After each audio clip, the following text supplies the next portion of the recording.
Mafsadatnya, kerusakannya, penularannya itu masih prediksi. Sebelum masuk dia itu pakai hand sanitizer. Dan dia datang ke sana itu dalam keadaan sehat. PPKM tadi itu, masjid ditutup, orang jualan kemudian ya mereka enak-enak aja, mereka udah dapat gaji kan. Mau kerja mau tidak kerja, mereka yang bikin aturan tetap dapat. Anaknya walaupun online tetap sekolah, tetap bayarnya 100%. PPKM, pelan-pelan kami mati katanya.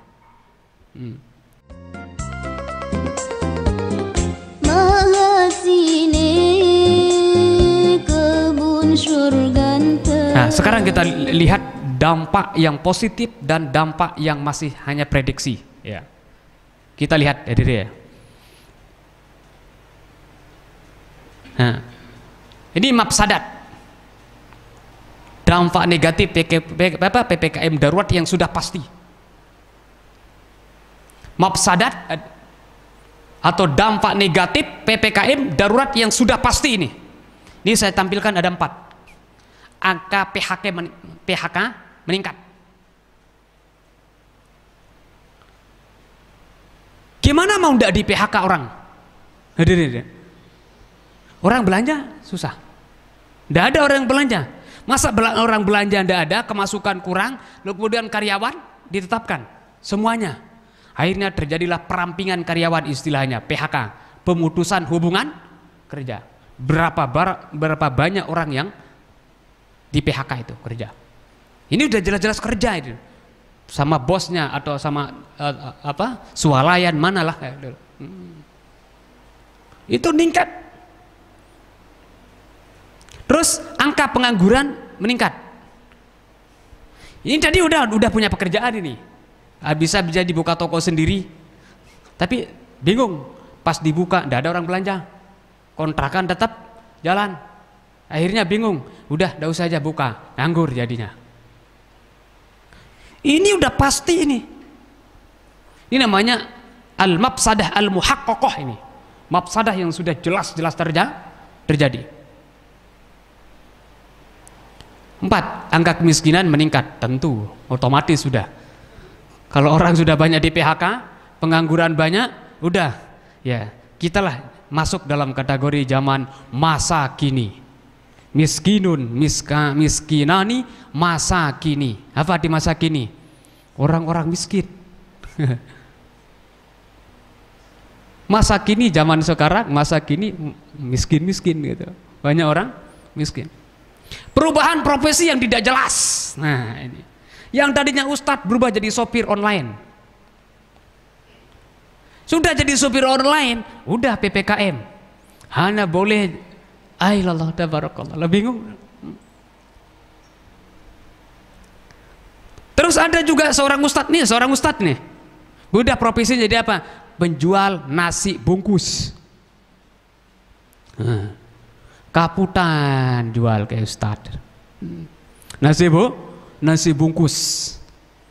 Saya temukan 2 orang yang penjual nasi bungkus. Yang satu yang sukses, satu enggak tahu kabur kemana. Yang satu alumni UI S2. Tapi sukses kayaknya, udah karyawannya sekarang banyak. Nah, bagus kalau begitu kan, perubahan profesi. UI, bayangkan, S2. Apa jual? Nasi bungkus. Santri sop durian masih mending, sudah ada tokonya. Ini nasi bungkus, terus di jalan ya bisa jadi panas dan sebagainya. Ini tidak jelas itu keberhasilannya itu. Ini udah positif ini semua ini. Kemudian yang kelima, ini tidak ditulis ya, nomor 5. Kualitas pendidikan semakin menurun, jelas. Udah 2 tahun orang belajar itu pakai online aja. Ya di satu sisi guru nyantai-nyantai aja, bikin tugas ini. Tapi ibu bapaknya yang mumet di dalam rumahnya. Yang namanya ibu bapak ngajar anak kandungnya sendiri beda. Beda ngajar anak kandung sendiri dengan anak orang lain. Kalau ngajar anak orang lain biasa agak sabar. Tapi kalau ngajar anak kita sendiri salah sedikit tendang langsung. Salah sedikit aja tuh anak nangis terus. Ya Allah tabarakallah. Udah hampir 2 tahun anak-anak itu belajar itu melalui Zoom. Macam-macam lah istilah sekarang itu.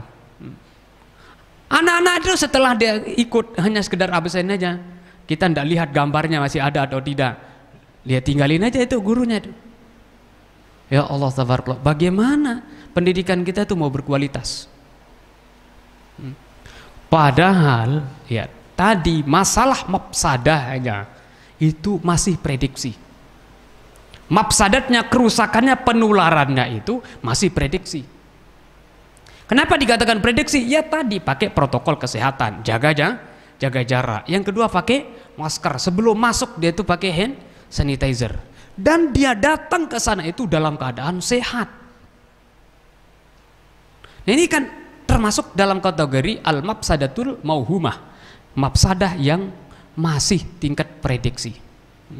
Sementara kalau PPKM tadi itu masjid ditutup, orang jualan kemudian didenda macam, ada yang sampai dendanya 5 juta.